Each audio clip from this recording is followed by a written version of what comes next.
अगर ना बन पा रहा हो जीवन में कोई काम या पाना चाहते हो हर समस्या से आराम, तो बोलते रहिए जय सिया राम, जय जय सिया राम। नमस्कार साथियों, किस्मत की रेखा में एक बार फिर से आपका बहुत बहुत स्वागत करता हूं। किस्मत की रेखा में आज लेकर आ गया हूं आपके लिए आने वाला सप्ताह, यानी 5 तारीख से लेकर 11 अगस्त तक का जो सप्ताह है आपके लिए, यानी कैंसर साइन वालों के लिए, यानी कि कर्क राशि वालों के लिए। तो अगर आपकी जन्म राशि यानी कि चंद्र राशि कर्क है तो ये वीडियो आपके लिए साथियों। बहुत गहराई से इसमें मैं रोज तारीखों के हिसाब से, जैसे जैसे चंद्रदेव प्रतिदिन नक्षत्र बदलेंगे वैसे वैसे आपको क्या क्या परिणाम मिलेंगे, तारीख वाइज बहुत गहराई से प्रेडिक्शन देने वाला हूं साथियों। इसमें मैं वैदिक ज्योतिष और टैरो कार्ड्स दोनों को साथ लेकर चलने वाला हूं, ताकि न केवल ग्रहों से स्थिति का पता चले बल्कि आपकी मनोस्थिति, आपकी साइकोलॉजिकल स्थिति कैसी रहेगी इस पूरे सप्ताह में। इसलिए टैरो कार्ड्स को भी शामिल करूंगा साथियों। चलिए शुरुआत करते हैं आज के ज्योतिष सत्संग की। अगर आपने चैनल को सब्सक्राइब नहीं किया तो जरूर कर लीजिएगा, बेल आइकन प्रेस कर दीजिएगा साथियों। 5 और 6 अगस्त को चंद्रमा के गोचर से कर्क राशि के जातकों में भावनात्मक गहराई और परिवार में हलचल और पैसे और सेहत को लेकर चिंता देखी जा सकती है। विशेषकर पढ़ाई और काम में स्ट्रेस बढ़ सकता है। 7 और 8 अगस्त को आत्मविश्वास और अभिव्यक्ति में वृद्धि होगी। घर परिवार में नए फैसले और प्लानिंग होगी, लेकिन पैसे, सेहत और पढ़ाई में सतर्कता जरूरी होगी। 9 अगस्त को समझदारी और सलाह मशवरे का दौर रहेगा। मेहनत के साथ परिवार से मार्गदर्शन जरूर मिलेगा, लेकिन थकान और नींद की कमी से बचिएगा। 10 अगस्त को सामाजिक गतिविधियां, टीम वर्क और संबंधों में खुलापन बढ़ेगा। प्रोफेशन में ग्रुप के साथ में काम फायदेमंद होगा। हल्की शारीरिक परेशानी रह सकती है। 11 अगस्त को मन में अकेलापन या दूरी बन सकती है। स्वास्थ्य और पैसे के मामले में संभल कर रहिएगा। पढ़ाई या फिर काम के लिए एकांत उपयोगी रहेगा। साथियों, ये तो था एक ओवरऑल खाका आपके पूरे सप्ताह का। अब आपको तारीख वाइज, नक्षत्र वाइज लेकर चलता हूं बहुत गहराई से।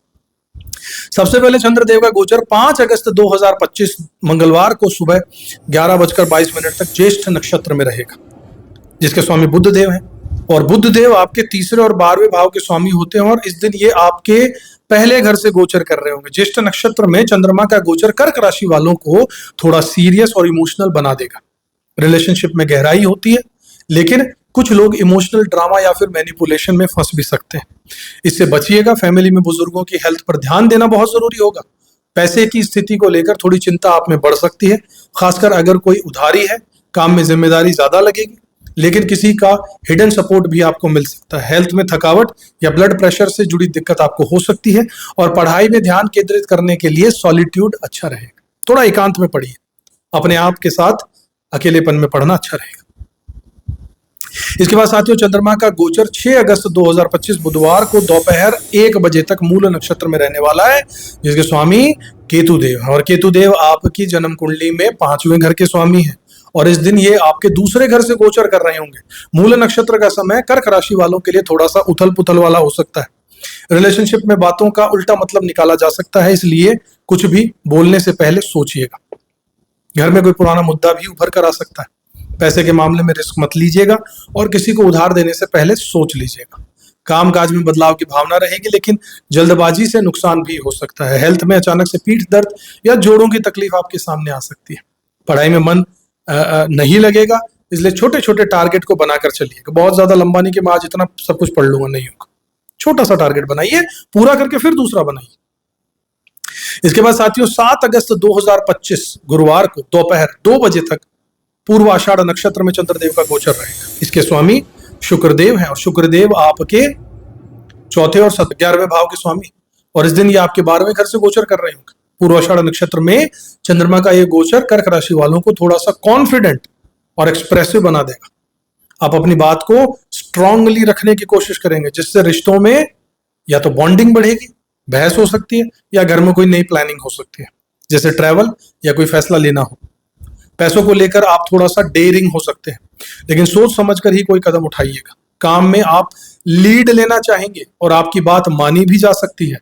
हेल्थ में ओवरऑल एनर्जी ठीक रहेगी, बस डिहाइड्रेशन से बचिएगा। पढ़ाई में सेल्फ मोटिवेशन रखना बहुत जरूरी रहेगा। इसके बाद साथियों, चंद्रदेव का गोचर 8 अगस्त 2025 शुक्रवार को दोपहर 2:27 तक उत्तर आषाढ़ नक्षत्र में रहने वाला है, जिसके स्वामी स्वयं सूर्यदेव है। और सूर्यदेव का आपके दूसरे घर के स्वामी होने के कारण, और इस दिन आपके पहले घर से गोचर होने के कारण, इस समय आप अपने कर्तव्यों को लेकर काफी सजग रहेंगे। रिश्तों में आप जिम्मेदारी निभाने को तैयार रहेंगे, लेकिन दूसरों से भी वही उम्मीद भी कर सकते हैं। घर में किसी जरूरी काम की प्लानिंग या फिर फाइनल डिसीजन लिया जा सकता है। पैसे के मामले में लॉन्ग टर्म सेविंग्स की सोच बनेगी। कामकाज में थोड़ा सा सीरियस मोड रहेगा। आप किसी प्रोजेक्ट को पूरा करने की कोशिश करेंगे। हेल्थ ठीक रहेगी, बस शरीर को ज्यादा थकाने से बचना होगा। पढ़ाई में लगातार मेहनत और कंसिस्टेंसी इस दिन जरूरी होगी साथियों। और इसके बाद चंद्रदेव का गोचर 9 अगस्त 2025 शनिवार को दोपहर 2:23 तक श्रवण नक्षत्र में होगा, जिसके स्वामी खुद चंद्रदेव ही है।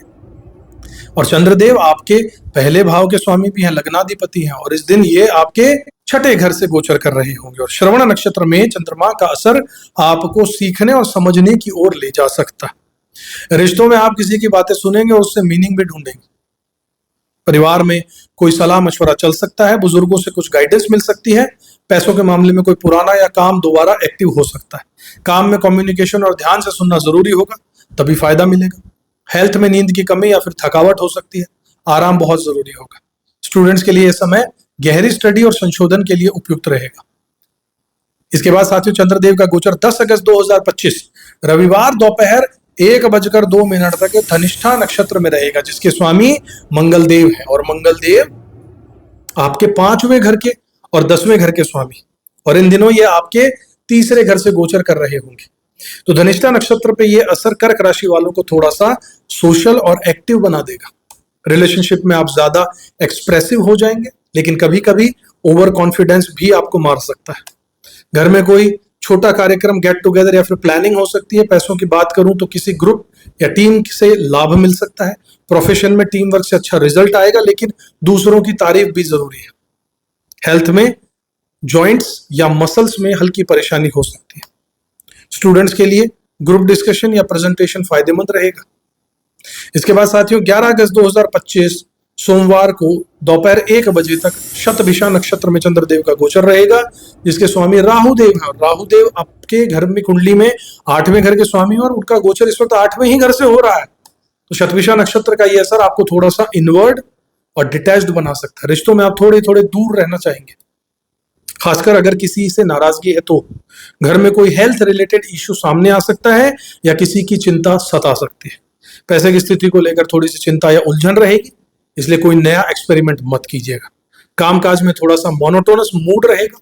अकेले काम करना पसंद आएगा। हेल्थ में नींद, ब्लड प्रेशर या नर्वस सिस्टम से जुड़ी दिक्कत हो सकती है। स्टूडेंट्स को ध्यान केंद्रित करने के लिए आइसोलेशन या सॉलिट्यूड मदद करेगा। अब आते हैं साथियों उपायों पर, जिसका आपको बेसब्री से इंतजार रहता है। उससे पहले आपको बता दूं, अगर आप अपनी जन्म कुंडली का गहराई से विश्लेषण करवाना चाहते हैं, जितना आज तक नहीं हुआ, जिसमें हम वैदिक ज्योतिष का ध्यान रखते हैं, साथ में कृष्ण मूर्ति पद्धति को अप्लाई करते हैं, भृगुनंदी नाड़ी को अप्लाई करते हैं, वास्तुशास्त्र को अप्लाई करते हैं, एस्ट्रो वास्तु को भी अप्लाई करते हैं, न्यूमरोलॉजी को अप्लाई करते हैं, मोबाइल न्यूमरोलॉजी को भी अप्लाई करते हैं, और साथ में टैरो कार्ड्स का तो यूज करते हैं। तो इन 6 तरह की विद्याओं को बहुत गहराई से आपकी जन्म कुंडली पर अप्लाई करने के बाद में आपको एक बहुत ही अच्छा, बहुत ही सटीक विश्लेषण करके आपको गाइड किया जाता है। कंसल्टेंसी से आपको कुछ ऐसे उपाय बताए जाते हैं जो आपके लिए सटीक काम करेंगे। आप ही की जन्म कुंडली में ग्रहों की स्थिति के हिसाब से आप ही के लिए पर्सनलाइज्ड उपाय वो होते हैं। ये सब तो जनरलाइज्ड वीडियो है, जनरलाइज्ड उपाय सब पर लागू होते भी और नहीं भी होते हैं कई बार। इसलिए अपनी जन्म कुंडली का विश्लेषण बहुत जरूरी है गहराई से, ताकि धन कहां से आएगा, खुशी कहां मिलेगी, सफलता किस तरफ मिलेगी, बिजनेस में किस ओर जाना चाहिए, नौकरी करें तो किस फील्ड में करें, पढ़ाई करें तो किस चीज की करें, इन सभी सवालों का बहुत गहराई से रीडिंग करने के बाद आपको जवाब दिया जाता है, बहुत तसल्ली से। अगर इस तरीके की सेवा आप चाहते हैं तो स्क्रीन पर दिए नंबर्स पर हमसे कांटेक्ट कर सकते हैं। व्हाट्सएप के थ्रू कांटेक्ट कीजिएगा। बस ये ध्यान रखिएगा कि फ्री नहीं है, पेड है, और बहुत थोड़ा सा अमाउंट है, छोटा सा अमाउंट, बहुत ज्यादा नहीं। साथियों उपाय बता दे तो आपको इस सप्ताह आपको प्रतिदिन चंद्रदेव का ध्यान सुबह करना है, और सोमवार की शाम को खासकर ध्यान जरूर करना है। मानसिक संतुलन इससे बहुत जरूरी बना रहेगा। जरूरतमंदों को भोजन या फिर दूध का दान कीजिएगा। शुक्रवार को सफेद फूल या फिर दूध मंदिर में चढ़ाइएगा, इससे भावनात्मक शांति मिलेगी।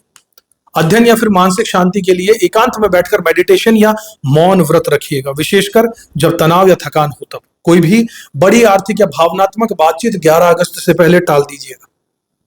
तब तक धैर्य और आत्मविश्वास रखिएगा अपने आप पर। शारीरिक ऊर्जा बनाए रखने के लिए जल का अधिक सेवन कीजिएगा, और हल्का सा पौष्टिक भोजन, हल्का भोजन जो पौष्टिक हो वो जरूर लीजिएगा साथियों।